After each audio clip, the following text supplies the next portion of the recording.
Interview 1. Welcome to Wellness Weekly. Today, we're joined by Dr. Susan, a wellness expert, to discuss the benefits of mindfulness and meditation. Dr. Susan, thank you for being here. Thank you for having me. Mindfulness and meditation have become quite popular in recent years.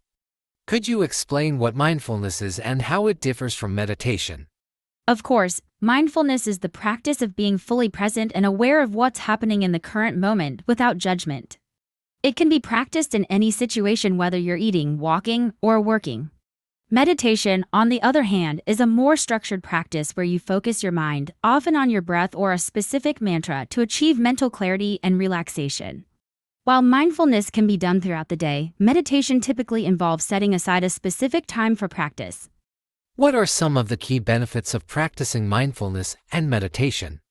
There are numerous benefits. Research has shown that both mindfulness and meditation can reduce stress, improve concentration, and enhance emotional well-being. They've also been found to lower blood pressure, improve sleep quality, and even boost the immune system. Additionally, people who practice mindfulness tend to have better relationships, as they're more attuned to their own emotions and the emotions of others. That sounds impressive.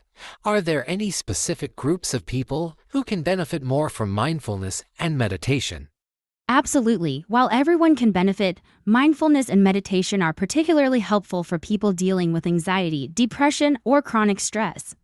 It's also beneficial for those in high-pressure jobs or anyone looking to improve their focus and productivity. Even children can benefit from mindfulness practices, as it helps them manage their emotions and develop self-awareness. How can someone start incorporating mindfulness and meditation into their daily routine? The key is to start small. You don't need to meditate for an hour a day to see benefits. Even 5 to 10 minutes of mindful breathing or a short meditation can make a difference. There are plenty of apps and online resources that offer guided meditations for beginners. I also recommend setting aside specific times in the day to practice mindfulness, such as during your morning coffee or while walking. Over time, it will become a natural part of your routine. Interview 2. Welcome to Green Living. Today, we're discussing the rise of urban gardening with Ms. Laura, an urban gardener and community organizer.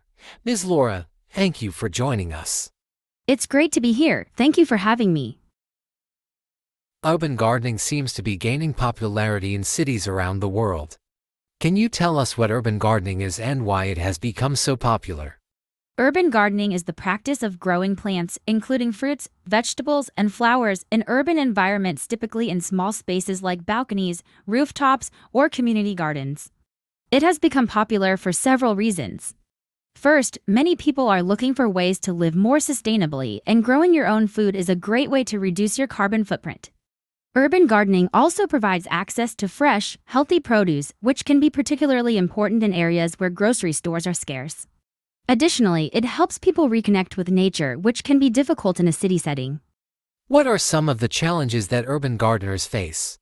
One of the main challenges is space. In cities, people often live in apartments with little or no outdoor space, so they have to get creative with vertical gardening or container gardening. Another challenge is access to sunlight, as tall buildings can block natural light. Watering can also be tricky, especially for rooftop gardens where there may not be easy access to water sources. However, despite these challenges, many urban gardeners have found innovative solutions to make it work. How can urban gardening benefit communities as a whole? Urban gardening can have a positive impact on communities in several ways. It can help reduce food insecurity by providing fresh produce to those who might not otherwise have access to it. Community gardens, in particular, foster social connections and create a sense of shared purpose among neighbors. They also improve the local environment by adding green spaces and reducing air pollution. In some cities, urban gardens have even been used to reclaim abandoned lots and transform them into thriving community spaces. What advice would you give to someone who wants to start urban gardening? Start small and don't be afraid to experiment. Even if you only have a windowsill, you can grow herbs or small plants. If you have access to a community garden, that's a great way to get started and learn from others. It's also important to choose plants that are suited to your climate and available space. Finally, be patient. Gardening is a learning process, and you'll likely have a few failures along the way, but that's all part of the experience. Interview 3. Welcome to Cinematic Insights. Today, we're exploring the history and evolution of film with Mr. Mark, a film historian. Mr. Mark, thank you for joining us.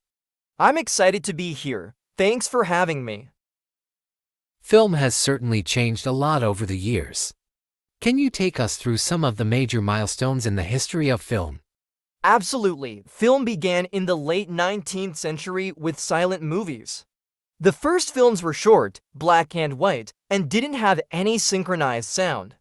The introduction of sound in the 1920s, often referred to as the talkies, was a huge turning point for the industry. Then came color film in the 1930s, which revolutionized the visual experience for audiences.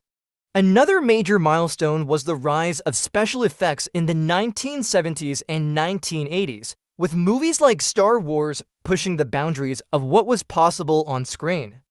And how has technology continued to shape the film industry in recent years? Technology has had a massive impact, particularly with the rise of digital filmmaking. Traditional film reels have largely been replaced by digital cameras, which are more versatile and cost-effective. CGI, or computer-generated imagery, has also transformed the industry, allowing filmmakers to create entire worlds and characters that would have been impossible with practical effects alone. Streaming services have also changed the way we consume films, making it easier for people to access a wide variety of content from anywhere. How do you see the future of film evolving?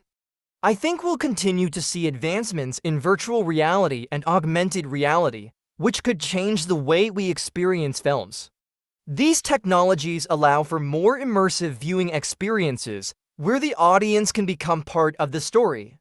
We'll also see more diverse voices in filmmaking, as digital platforms make it easier for independent filmmakers to produce and distribute their work.